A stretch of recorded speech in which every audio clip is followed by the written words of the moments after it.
The podcast you are about to listen to contains at least one of the following: strong language, disturbing topics, abusive opinions, generally things that aren't appropriate for little kids or overly sensitive people. So, if any of that stuff's going to get your nose out of joint, this is your chance to turn it off.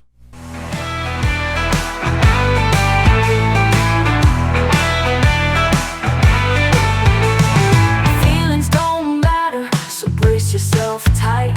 He'll lay it down heavy, he'll light up the night. No sugar-coated tales, just cold hard facts.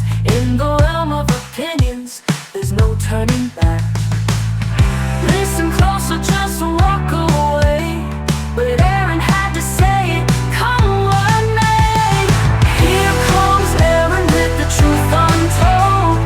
No holding back, watch the truth unfold. On the podcast airways, feel the righteous sting. You either take it in or let the silence ring. Hey everybody, welcome to another episode of I Had to Say It. So we're going to start off as we do by saying to Iceman, Jason, Miss Aaron, Mike, Tabby, Javier, Fitz, McShane, Al Jefe, El Devlin, El Morte, the guys at the Weather Report, to Billy G, and to Walt from the B-Raw Podcast. Thank you so much for your continued support. It means a lot to me that you guys stick around and show me a little bit of love. I wish I could do more for you. All right, so anyway, this might be kind of a rehash of last week's conversation, but it's actually just an expansion upon it. So, if you recall, or if you haven't listened to last week's episode, or if you're new here, last week I was talking about how the radicalized leftist nutballs are just going out and in protest for Donald Trump winning the election, they're doing all this shit, and they're talking about going forth and segregating themselves from family and distancing themselves from anyone who voted for Trump during the holiday season and all this cultish, ridiculous horseshit behavior. Oh, and by the way, I hope everybody who celebrates or observes Thanksgiving had a lovely Thanksgiving last week. It was a very nice, restful time for me. Had an extended time off from work. Sat around, was a bum, didn't do shit. It was fantastic. I thoroughly enjoyed it, and I hope you all did too. But anyway, back to the point of this terror here. So, in the intervening time between then and now, it's actually the nutball, radical leftist, brainwashed, smooth brain, mouth-breathing, retarded fucks who really need to hear last week's episode, particularly the part about how doing shit that is hurtful to your way of life is not a punishment to the people you're trying to impact. Have now decided to double a lot of, and I don't know how common this is becoming. I don't know how much of it is social media overhyping the situation. I don't know how much of it is the computer algorithm showing it to me because it fits with other material I have observed. But we've got a whole bunch of, and it started out with some OnlyFans slots, and apparently it's just spread like the mind virus that these fucking stains tend to thrive on. Is now radical leftist broads are getting sterilized because they're not going to have access to abortion anymore once Trump gets in the White House. So they're having themselves sterilized instead, because consequence-free fucking is definitely the most important thing in the world. And the only way you can have that is if there's 0.0% chance of you getting pregnant. I mean, never mind the social diseases you can still catch, because if you're not practicing safe sex, you're going to still catch something. You're not going to catch a kid, but you're going to catch a fucking virus. You're going to catch a fucking bacterial infection. You're going to catch a fucking HIV. You're going to suffer because your smooth brain, easily impressed, easily led by the fucking nose ring motherfucking self, bought down the narrative that you are going to lose all your personal freedoms and your liberties if you're not if you're not able to go out and fuck willy-nilly without there being any consequences. And that's realistically, that's what they're bitching about. The freedom from the responsibility of bringing another life into the world because they choose to fuck irresponsibly. Because, I mean, I know birth control is never 100% guaranteed effective. Condoms are not 100% effective. Barrier sex is not 100% effective. The rhythm method, pulling out, all that fun shit, not 100% guaranteed effective. Howsoever, it's not that hard to minimize the risks of pregnancy if you're not a fucking retard. But instead, you want to go out there getting raw dog by the fucking lacrosse team and not have to worry about having a kid out of the event. And I mean, yeah, okay, so you're not having your freedoms, you're not having your rights, so you're going to go have yourself sterilized and make life-altering decisions based on some stupid propaganda that isn't even accurate, because nobody's saying, okay, yes, we're going to flat out outlaw abortions. And the people who are saying we need to flat out outlaw abortions are getting shouted down by the more reasonable people that are more towards the center, that realize all that does is create a black market for it, just like every other thing that they've tried to fucking outlaw. All it does is create a black market for it and make things less safe and less controllable. So, yeah, outlawing abortions, I've said this before, I think it's stupid. Do I agree with it? No, I don't. But I think that's between you and whatever higher power you believe in. And if you don't believe in a higher power and you're one of those empty, soulless motherfuckers who thinks you're just here and you die and that's the end of it, I'm sorry. It's a personal stance. It's not that I'm not deeply religious by any means. I'm more of a spiritualist. I do believe there's got to be some more to it than just what we understand, what we're capable of understanding. I like to think there's probably more to it than just, being a bunch of semi-sentient meat. On the other hand, a lot of people that I see out there that think they're enlightened, that are walking around denying the existence of the potential for any kind of higher power or for deeper meaning behind your existence, that kind of closed-minded self-assuredness is just a sign of mental fragility, as opposed to being open to the possibility that there might be more in the world than what you can fucking comprehend. But the arrogance of these educated idiots and the smooth-brained fucks that are out there is limitless and boundless. And, it's like, I think it was attributed to Einstein. I don't know. As I'm sitting here, I'm brain fried. It's been kind of rough pulling myself out of the tryptophan coma and the relaxation of a extended weekend to get myself in front of this microphone and try and have something resembling coherent thoughts. But here we are, and it's going to be rambling and delightful and probably short because I really don't have that much going on. I'm too content at the moment. I mean, not that I'm, doing particularly well by any means. The world's still going nuts. Biden's, whoever's, handling the government in the name of the sleepy bastard is still trying to dog march us into fucking World War III. They're still sending more and more money to Ukraine. They're literally trying to empty the fucking coffers while they still can. I think Trump's approach towards things has got them shaken up. I think the idea of Vivek and Elon coming in and, they're not actually government employees, but they're going to come in as advisors and say, this is where we need to cut the fat. And it's got a lot of people shook. And things are going forward like Trump nominated Kash Patel as his director of the FBI, which is great because he's talking about declassifying basically everything. And it's kind of funny with all these different appointment people that Trump has been putting forward, pretty much every department has had some group threaten to resign if they are approved. And it's like these arrogant fuckwaffles, this kind of goes back to what I was talking about last week, they don't realize that nobody cares. You're threatening to resign when you're probably going to be fired or downsized or laid off anyway.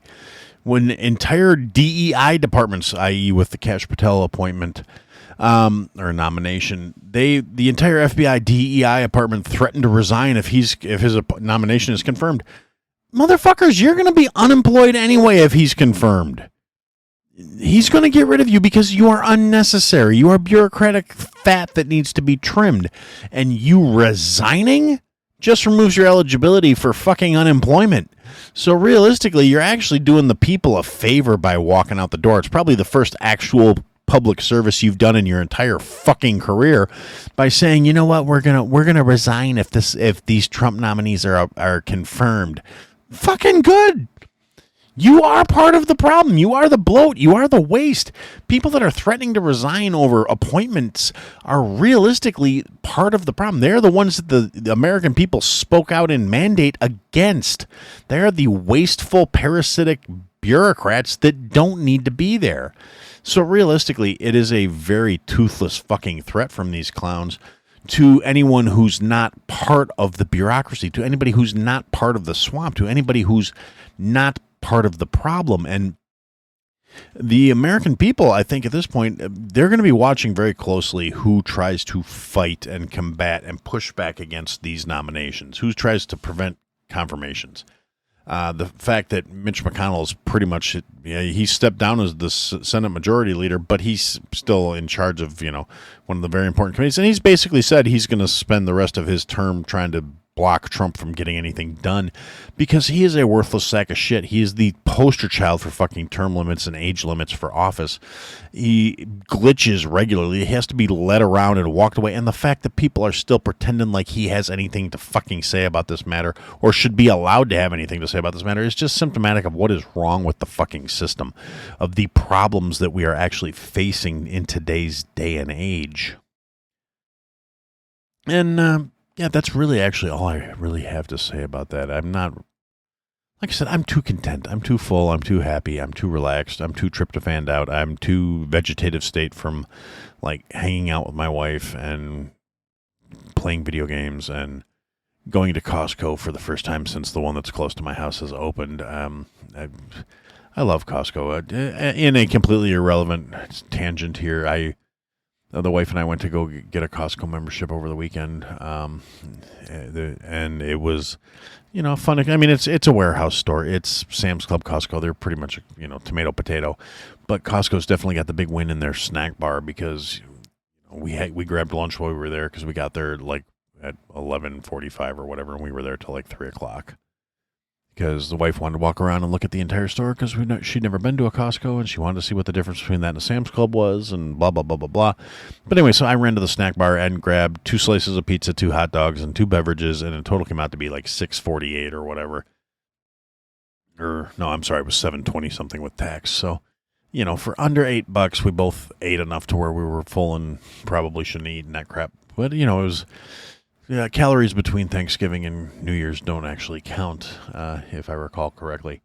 So, yeah, that's what we did, and it was a fun little jaunt, a little side thing. But like I said, basically, I'm happy, I'm content. I don't have a lot to rant about this week. It's going to be a very abbreviated episode, I guess, because there's that. And then one other thing I did want to touch on briefly, and I'm not going to go into too depth about this because this is not the kind of stuff I usually focus on, and I'm not real well versed in it. It's just something I've been noticing that's going on this last couple of weeks.